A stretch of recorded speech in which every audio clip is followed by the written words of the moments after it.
Hi Sheddies, it's me, Eddie Stevens. I'm here in my mobile shed once again. The time is something PM, around about 2 PM my time.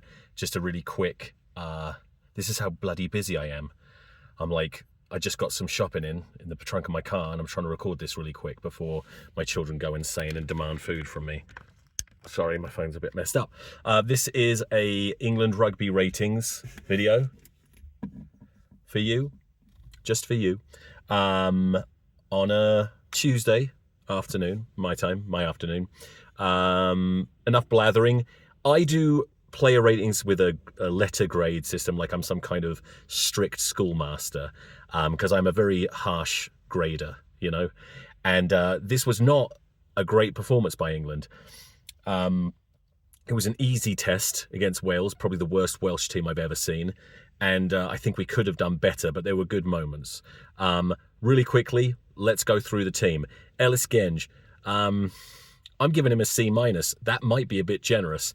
He didn't really do anything phenomenal. Didn't do anything terrible.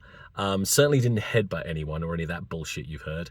But came off early, just not his usual effect. C-. Jamie George was an incredible leader, incredible as captain, incredible communication with the referee, really made me stop and think. I've been very happy with Marrow as captain, but he doesn't communicate like that. He does not lead like that. Marrow is a very quiet captain. He'll talk to the referee, he'll talk to his players, but you just don't see the same level of connection with the referee, not the same level of communication. And I'm wondering if maybe he is the right. He's a great player, and you've got to have him in the team or at least in the squad. But does he need to be captain? I don't know. Jamie George, I give him a C+. B-. He did everything well. Wasn't outstanding in any particular field, but he did his job. And as I say, for his captaining alone, he gets a B-. Joe Hayes always does a great job now. But nothing outstanding and amazing. I'll give him a C+. The plus is just for being consistently doing his job and not letting us down again. Second row, Alex Coles, a little bit quiet for me. Definitely did his job, but just a C.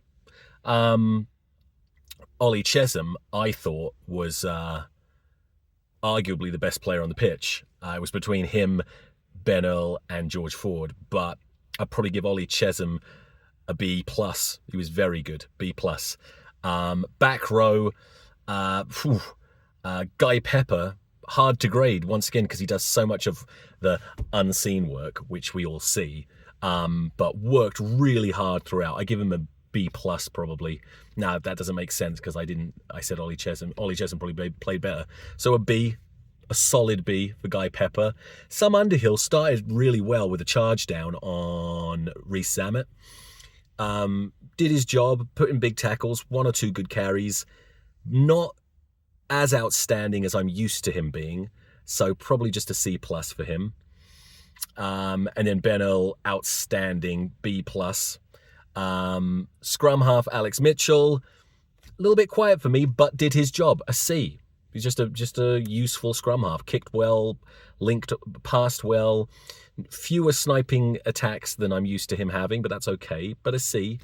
There's nothing wrong with a C, by the way. C is a decent. C is what you would expect of an international player. So I got these air fresheners and shit in the way. Where was I? Fly half. George Ford obviously had a very good game. I think some people are getting a bit carried away. I've seen some player ratings give him a 10 out of 10, which is insane. I give him a B+, which is very good. Very hard to get an A when I'm grading, boy. In the centres, Fraser Dingwall, unsung hero of this game. He was really, really good. I'll give him a B. If you want to hear more in-depth analysis of the players, I think I'd probably do that on my podcast, Rugby Rant to Banter. Outside centre, Tommy Freeman, also very good. People are too harsh on him because they see him as a winger and they can't get that bias out of their heads. And every little mistake he makes at centre, they have to associate with the fact that he usually plays on the wing. He's a great centre. He played really well. He ran really hard. He did one abysmal pass, which was unacceptable regardless of his position. But I thought he played well. I'll give him a B-. On the wings, Henry Arundel really didn't have to do much. He just had to catch the ball and put it down. He did work hard chasing kicks and stuff like that, but I give him a C+. On the right wing, I actually thought that Tom Roebuck might have had a slightly better game than... No, you can't say that. Probably equal, C+. Couple of really good runs, but nothing completely outstanding. And he didn't... Did he score? He might have scored a try. And then fullback Freddie Stewart, C+. Perfectly decent performance. Ran a couple of good runs, good under the high ball, good defensively. And then from the bench, who we got? I keep forgetting. Bevan Rod. Didn't really notice him that much, but that is a good thing when it's Bevan Rod, because sometimes you notice him because he screws up at the scrums. I don't think he did. I think he was good. Of course, the opposition wasn't great. C. Luke Cowan-Dickey came on, hit and miss for me. Made some mistakes, but aggressive as usual. I don't know, though. I think probably a C-. Tight head, Trevor Davison, sorry. Very hit and miss. He pissed me off a couple of times, and I can't remember why. But I know he made a couple of big mistakes. But then he made up for them later, so he evens out at a C. Covering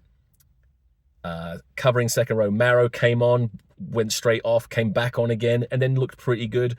I give him a C, maybe even a C+, because the yellow card was a cumulative card. It wasn't his fault. It wasn't like a big deal what he did. It was a team card. And then Tom Curry, a little bit quiet. I didn't notice him that much. Maybe that's just because I'm used to seeing him cause absolute havoc. But I give him a C-.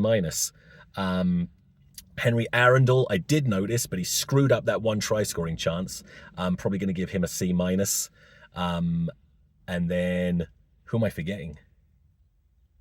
I think that's everyone in the pack. Ben Spencer, don't even remember him playing. I'll give him a C, because if you're a scrum half and I don't notice you, at least you're not making any mistakes, and he's passing. And they did look, the attack looked pretty good at some points at the end of the match, so got to give him a C. Maybe I just didn't see something. Maybe he did better than that. This is just my memory of it. And then Marcus Smith, another one with some pros and some cons, probably even out. I think probably he did more good than bad. I'll give him a C+. That's it. Those are my ratings. I turned off my car so that you wouldn't hear the engine running. And I am sweating. It's bloody January, but I'm in New Mexico. It's usually snowing and cold this time of year. We've had an insanely hot winter, and right now I'm dying. So I'm going to go like this video, even if you didn't like it. Do you know what I mean?